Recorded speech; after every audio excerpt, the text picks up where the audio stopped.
Assalamualaikum warahmatullahi wabarakatuh. Perkenalkan saya Waluddin dari kelas 2A D3, perwakilan dari kelompok 3. Di sini saya akan menjelaskan DFD siklus penggajian. Penggajian pada perusahaan yang kami teliti. Aktivitas utama pada siklus ini ada 4, yaitu mencatat absen kartu jam kerja, perhitungan gaji buruh dan karyawan, menyiapkan penggajian dan pembayaran gaji, dan mengeluarkan pajak. Pada aktivitas pertama ini dimulai dari mencatat absen atau kartu jam kerja, di mana bagian gudang mencatat absen kartu jam kerja, yang kemudian dari itu akan menghasilkan dokumen absen kartu jam kerja. Kemudian akan diserahkan ke bagian operasional untuk ditindaklanjuti kembali. Selanjutnya yaitu aktivitas kedua, yaitu perhitungan gaji buruh dan karyawan, di mana dilakukan oleh bagian operasional, sehingga dalam proses ini menghasilkan rekap gaji karyawan dan buruh, yang kemudian rekap gaji yang telah tervalidasi akan diserahkan ke bagian administrasi, yang selanjutnya dari dokumen rekap gaji tersebut menjadi informasi bagi administrasi untuk update tarif pajak, data penggajian, dan buku besar penggajian. Selanjutnya aktivitas ketiga yaitu bagian administrasi menyiapkan penggajian. Selanjutnya dokumen atau informasi ini akan dibalikan ke bagian bendahara untuk ditindaklanjuti kembali. Pada aktivitas keempat yakni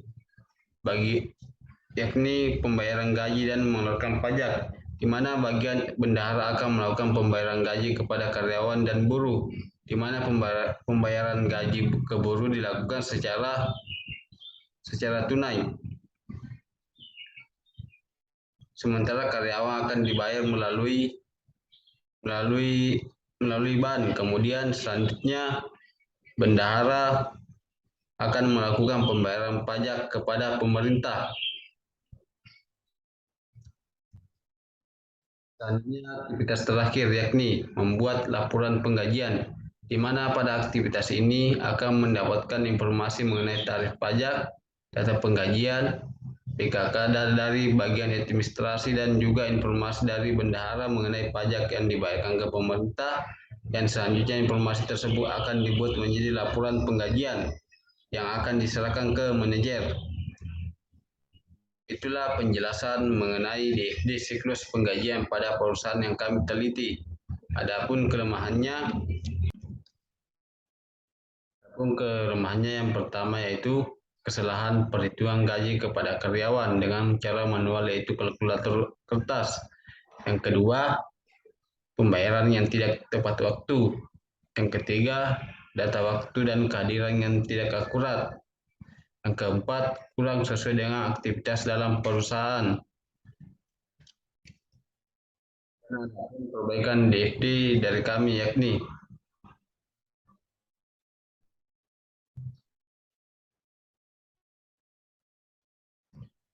bagian operasional diganti dengan bagian SDM. Selanjutnya yaitu adapun flowchart dari perusahaan tersebut yakni